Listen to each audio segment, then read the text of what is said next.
अब आपके शहर आजमगढ़ में सीएनजी ऑटो, ई रिक्शा एवं ई स्कूटी का विशाल रेंज।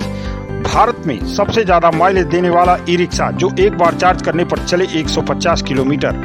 संपूर्ण उत्तर प्रदेश में डीलर बनने के लिए संपर्क करें ideal marketing company, roadways Azamgarh. Mobile number है 9305715825, 9305715826, 9305715827। साथ ही कर्मचारी संग मारपीट के मामले में पुलिस कार्रवाई न होने पर क्षुब्ध विद्युत कर्मचारियों ने बुधवार को दिन में 2 बजे सिधारी हैडिल पर मुख्य अभियंता कार्यालय पहुंचकर चीफ इंजीनियर को ज्ञापन सौंपा है। वहीं चेतावनी दी कि हम मार खाकर नौकरी नहीं कर पाएंगे, अगर कार्रवाई नहीं हुई तो धरना प्रदर्शन करेंगे। पीड़ित विद्युत कर्मचारी सुनील राय के अनुसार उनकी तैनाती शहर के पुरानी जेल केंद्र पर है। वह अपने घर मंदूरी बुधवार को सुबह करीब 7:30 बजे कार्यालय आ रहे थे। इसी दौरान बीच में भंवरनाथ चौराहे के पास एक दबंग व दलाल किस्म के व्यक्ति विकास तिवारी निवासी दरौरा देवखरी ने उनको रोक लिया और गाली गलौज कर मारपीट की। मामले में संबंधित थाने पर जब तहरीर दी गई तो कोई कार्रवाई नहीं हुई। पीड़ित के अनुसार पिछले दिनों अपने उच्च अधिकारियों के साथ कुर्मीटोला मोहल्ले में चेकिंग कर रहे थे। इस दौरान एक व्यक्ति के घर पर मीटर सेटिंग का मामला आया था। इसी में चेकिंग रिपोर्ट को बदलने का विकास तिवारी तभी से मोबाइल पर दबाव बना रहा था। वहीं मारपीट की घटना की कार्रवाई न होने पर सभी विद्युत कर्मचारी लामबंद हो गए और मामले की कार्रवाई को लेकर मुख्य अभियंता कार्यालय पहुंच गए। आइए सुनाते हैं कि इस मामले में पीड़ित संग अन्य कर्मचारियों ने क्या कुछ कहा है। क्या नाम है? मेरा नाम जयप्रकाश यादव है। अच्छा, आज मारपीट के साथ हुई, क्या मामला है? आज हमारे तकनीशियन साथी हैं सुनील राय, ये सुबह अपने घर से निकले हैं ड्यूटी करने के लिए। उसी बीच में विकास तिवारी नामक कोई व्यक्ति हैं और जाते समय भंवरनाथ चौराहे पर इनकी गाड़ी रोक करके और इनके साथ मारपीट करने लगे। उसके बाद हम लोगों को सूचना मिली, हम सभी लोग गए थानाध्यक्ष कंधरापुर के पास और उनको तहरीर दी गई और अभी तक FIR दर्ज नहीं किए हैं। उसके बाद हम लोग सोचे कि विभागीय अधिकारियों को भी इसकी सूचना दी जाए, तो हम लोग अधीक्षण अभियंता महोदय को भी लिख करके दिए हैं। उन्होंने भी थानाध्यक्ष कंधरापुर से बात किया है कि इन लोगों का FIR दर्ज करवाइए। और उसके बाद हम लोग मुख्य अभियंता महोदय के पास भी आए हैं और अपनी पीड़ा को बताए हैं। मुख्य अभियंता ने भी कहा है कि आप लोगों को न्याय मिलेगा। हमने मुख्य अभियंता से कह दिया कि अगर हम लोगों को न्याय नहीं मिला और इसी तरह उपभोक्ताओं की मारपीट खा करके और हम लोग नौकरी नहीं कर पाएंगे, अगर इसी तरह चलता रहा तो हम लोग अपना काम छोड़ करके इनके पास धरना प्रदर्शन करेंगे। आज काम आप लोग बंद किए हैं? नहीं, काम नहीं बंद किए हैं। हम लोग सिर्फ अपनी नोटिस देने के लिए, ज्ञापन देने के लिए आए थे और मुख्य अभियंता को अपनी पीड़ा को बता दिए हैं लिख करके। और अगर हम लोगों को साथ न्याय नहीं होता है तो हम लोग मार खा करके नौकरी नहीं कर पाएंगे। क्या नाम है? सुनील कुमार राय हमारा नाम है और मैं यहाँ पुरानी जेल पे मेरी पोस्टिंग है। आज सुबह आ रहा था, जय योगेश जी मुझे बुलाए थे कल का, और जैसे ही आया तो रास्ते में जो है विकास तिवारी नाम का व्यक्ति मिला और मुझसे मारपीट किया। और एक मामला था पिछले दिनों 23 तारीख को एक हम लोग चेकिंग के दौरान एक मामला पकड़े थे मीटर संट का। इसमें योगेश जी के नेतृत्व में मामला था और ये उपभोक्ता का नाम ये है कौन सा, आदिल अहमद, जो कि मीटर इसका स्लो था। उसी के मामले में विकास तिवारी 2-3 दिन से ये हम लोगों को दबाव बना रहा था कि मामले को निपटा दीजिए। तो इसी मामले में जो है कई लोगों को, हमको और आपको, दोनों लोगों को प्रताड़ित कर रहा था, फ़ोन करके धमकी भी दे रहा था। कल रात तक 6:40 तक फ़ोन किया और मतलब गाली गलौज के साथ फ़ोन किया और सुबह जैसे ही आया मुझे रोका और मेरे साथ मारपीट की। और ये आए दिन कई मामलों में कर्मचारियों को निकलवाने का, फिर लगवाने का धमकी भी देता है और सबको ऐसा काम लिप्त रहता है। मतलब ये कौन है? ये विकास तिवारी कोई ऐसा व्यक्ति नहीं है कि जो विभाग में काम करता है, बाहरी आदमी है और हर मामले में ये अब टांग लड़ाता है। और इस समय सभी लोग परेशान हैं, सारे कर्मचारी जितने भी लोग हैं सब पे दबाव बनाता है। हम लोग काम भी नहीं करने देता है। कहीं भी जाते हैं हम लोग तो तुरंत इसका दबाव बन जाता है। तो अब क्या चाहते हैं आप? बस इससे निजात मिले। अपने विभाग में ये सबके यहाँ दबाव बनाता है आके, सबको फ़ोन करके परेशान करता है, क्योंकि जो कि बाहरी व्यक्ति है। आज मुख्य अभियंता से मिले तो क्या आश्वासन मिला आपको? अभियंता साहब ने कहा कि इसके खिलाफ तहरीर दर्ज की जाएगी और ये सब, इसकी दलाली तो बंद होनी चाहिए। हम लोग यही चाह रहे हैं। भारतीय जनता पार्टी के पूर्व जिलाध्यक्ष जयनाथ सिंह की लोकसभा चुनाव लड़ने की चर्चा जोर पकड़ ली है। सूत्रों के हवाले से मिली खबर के अनुसार 2024 के चुनाव में भाजपा लोकसभा सदर सीट से चुनाव मैदान में उतारने की तैयारी चल रही है। बता दें कि जयनाथ सिंह पूर्व में भाजपा के जिला अध्यक्ष रह चुके हैं। अपने कार्यकाल के दौरान अपनी तेज तर्रार छवि से काफ़ी चर्चा में रहे। जिला अध्यक्ष रहने के दौरान उनके यहाँ जनता दरबार लगता था। बता दें कि अतरौलिया क्षेत्र के भवानीपुर निवासी जयनाथ सिंह ने सिवली कॉलेज में छात्र राजनीति की शुरुआत की और 1987 में तत्कालीन प्रदेश अध्यक्ष रहे। राजनाथ सिंह के सानिध्य में वह भाजपा में शामिल हुए। 1987 में लगातार वह भाजपा में ही बने रहे। इसी दौरान युवा मोर्चा के प्रदेश कार्यकारिणी में भी उनको 2 बार जगह मिली। 2012 में भाजपा के टिकट से आजमगढ़ सदर विधानसभा का चुनाव लड़े, मगर उन्हें सफलता हासिल नहीं हुई। 2018 में भाजपा जिला ओम प्रकाश राय का कार्यकाल पूरा होते ही प्रदेश अध्यक्ष महेंद्र नाथ पांडे ने जयनाथ सिंह को पार्टी का जिला अध्यक्ष नियुक्त किया था। वर्तमान में वे भारतीय जनता पार्टी के प्रदेश कार्य समिति सदस्य के रूप में अपनी भागीदारी निभा रहे हैं। आजमगढ़ के दीवानी कोर्ट परिसर में बीती रात चोरी की घटना को अंजाम दिया गया। बुधवार को सुबह 9 बजे जब दुकानदार दीवानी कोर्ट पहुंचे तब उनको इसकी जानकारी हुई। एक साथ 6 दुकानों का ताला टूटने और चोरी की बात सामने आने से हड़कंप मच गया। कुछ देर बाद शहर कोतवाल राजकुमार समेत फार्मेसी टीम पहुंच गई। बता दें कि दीवानी कोर्ट परिसर में मिथिलेश कुमार, ओम प्रकाश पाठक, अजय श्रीवास्तव, राजेंद्र मौर्य सहित अन्य लोगों की स्टाफ टिकट व जलपान की दुकानों का ताला टूटा और चोरी की घटना हुई। पहले भी कुछ दुकानों पर चोरी हो चुकी है। चोरी की सूचना जब तत्काल जिला जज प्रशासनिक अधिकारी समेत अन्य लोगों तक पहुंची तो दीवानी बार अभिभाषक संघ के जिला अध्यक्ष प्रभाकर सिंह अधिवक्ताओं संघ पहुंचकर जानकारी ली। आइए सुनाते हैं कि पीड़ित मिथिलेश कुमार और प्रभाकर सिंह ने क्या कुछ कहा है। अच्छा, आज दीवानी कोर्ट में आपकी दुकान अंदर परिसर में किस चीज़ की दुकान है? स्टाम्प की। स्टैम्प जी। क्या क्या आपके यहाँ से चोरी हुआ है? हमारे यहाँ से नगद पैसा गायब हुआ है 10,500 रुपये। 10,500। जी।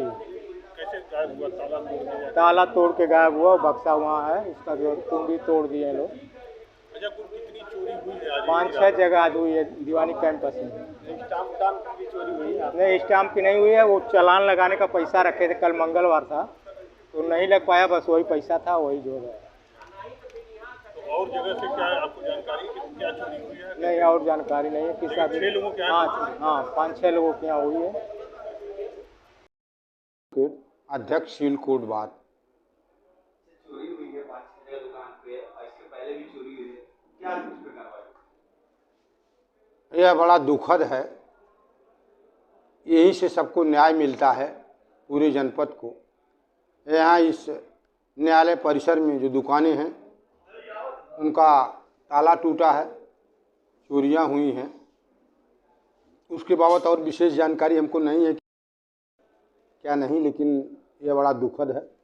इसके पूर्व भी 2 दुकानों का ताला टूटा था, जिसके बाबत हमने यहाँ के जो प्रशासनिक अधिकारी हैं, जो जिम्मेदार व्यक्ति हैं, उनसे हमने बातें किया था कि न्यायालय परिसर में ऐसा नहीं होना चाहिए। 4-4 यहाँ रात में रहने वाले चौकीदार हैं जो यहाँ की सुरक्षा व्यवस्था को देखते हैं। हमारे यहाँ सिविल कोर्ट बार एसोसिएशन का हमारा भी एक चौकीदार यहाँ रहता है, जो इधर अपने परिसर में रह करके यहाँ चौकीदारी करते हैं। जब इतने मुस्तैद लोग हैं तो यहाँ चोरी होना बड़ा दुर्भाग्यपूर्ण है। न्यायालय परिसर की जिम्मेदारी सुरक्षा के लिए 75 पुलिस के सिपाही और सब इंस्पेक्टर यहाँ लगाए गए हैं, जो यहाँ मुस्तैदी से तो दिन में रहते हैं। अब रात को क्या स्थिति है उसके बारे में मुझे कोई जानकारी नहीं है, और यह बड़ा दुर्भाग्यपूर्ण है। ऐसे जगह चोरियां हुई हैं कि अविलंब इन्वेस्टिगेशन करके उनको गिरफ्तार किया जाए, उनसे पूछताछ की जाए, ताकि आइंदा भविष्य में इस तरह की घटना की पुनरावृत्ति न हो। 6 दुकानों में चोरियां हुई हैं। ताले टूटे हैं 6 दुकानों के। क्या है उसे यहाँ न्यायालय परिसर के जो गुमटी में लोगों की दुकानें हैं वैसे बना हुआ है। बहुत ज़्यादा तो वैसा रखने कोई सवाल नहीं है, लेकिन फिर भी ताला टूटना ही दुर्भाग्यपूर्ण है, नहीं होना चाहिए ऐसा। ऐसे शरारती तत्वों के खिलाफ अविलंब कार्रवाई होनी चाहिए, ताकि आइंदा कोई भविष्य में ऐसी जरूरत न करे कि न्यायालय परिसर में दुकान में चोरियाँ करे। बता दें कि कटवा, रामपुर, कुकड़ीपुर, सुखदेव पट्टी सहित लगभग आधा दर्जन गांव में पुराने संपर्क मार्ग को तोड़कर गोरखपुर लिंक एक्सप्रेसवे में मिला दिया गया है। इस गांव में आने जाने का कोई अन्य मार्ग भी नहीं है।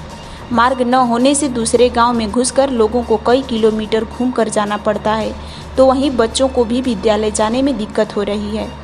ग्रामीणों द्वारा जब गांव के रास्ते की बात कार्यदायी संस्था के अधिकारियों से की गई, तो अधिकारियों द्वारा बेतुका और गैर जिम्मेदाराना बयान देने से ग्रामीण एक बार फिर आक्रोशित हो गए और बुधवार को फिर कार्य को रोक दिया और विरोध प्रदर्शन करने लगे। ग्रामीणों का आरोप है कि कार्यदायी संस्था के अधिकारियों ने कहा कि आप लोग विधायक या अपने सांसद से मार्ग के लिए बात करें, जबकि इसके पहले भी इन्हीं अधिकारियों द्वारा रास्ता देने की बात की गई थी। इस तरह के बयान सुनकर ग्रामीण आक्रोशित हो गए और गदनपुर गांव के पास समीप चल रहे निर्माण कार्य को आधा दर्जन की संख्या में ग्रामीण पहुंचकर रोक दिया और जमकर विरोध प्रदर्शन करने लगे। ग्रामीणों ने कहा कि बांस गांव से इन सभी गांवों तक सर्विस लेन बनाए जाए, जिससे आने जाने में दिक्कत ना हो। ग्रामीणों का यह भी आरोप है कि गाँव में आने जाने का जो मुख्य मार्ग था वह यूपीडा द्वारा अधिग्रहण कर लिया गया है।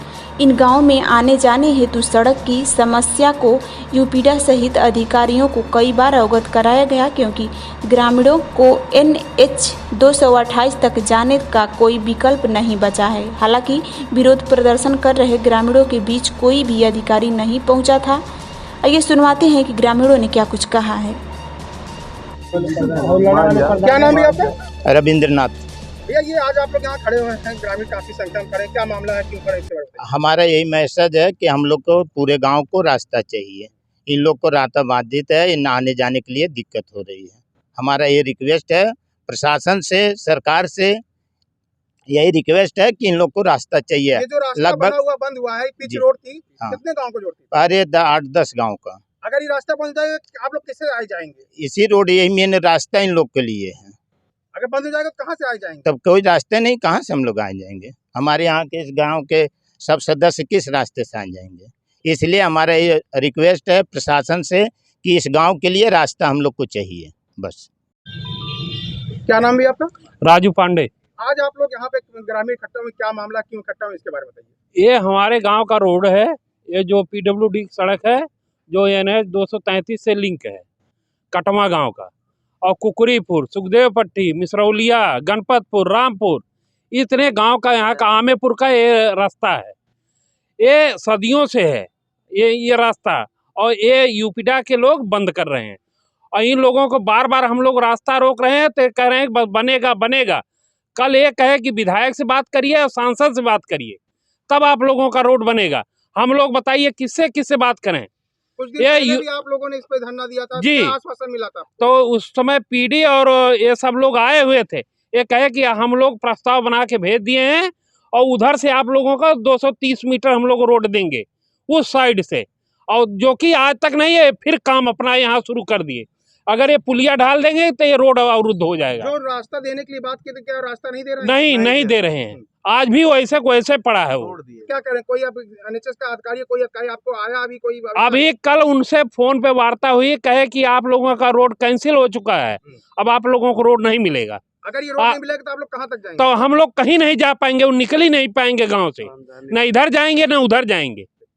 हम लोगों के पास और कोई इसके सिवाय रोड नहीं है। 7-8 गाँव। अब आपके शहर आजमगढ़ में CNG ऑटो, ई-रिक्शा एवं ई-स्कूटी का विशाल रेंज। भारत में सबसे ज्यादा माइलेज देने वाला ई-रिक्शा जो एक बार चार्ज करने पर चले 150 किलोमीटर।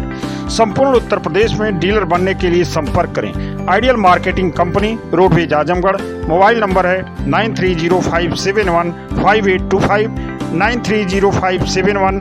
5826 9305 71 5827।